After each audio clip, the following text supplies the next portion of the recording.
చీరాల బీచ్లో నిమజ్జనానికి వచ్చిన వినాయకులు పోలీస్ చెకింగ్.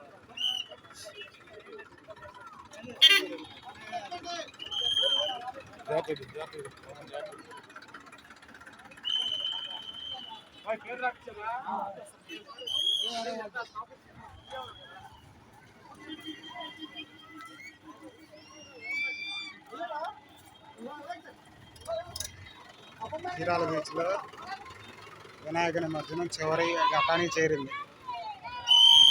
6 దాటింది ఇప్పటికే.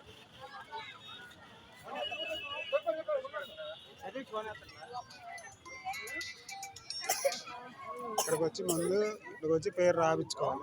ఇక్కడ ఈ టెంట్ ఉంది కదా, ఇక్కడికి వచ్చి ముందు పేరు రాయించుకుంటారు. రాయించుకున్న తర్వాత నిమజ్జనానికి ఎలా ఇస్తారు.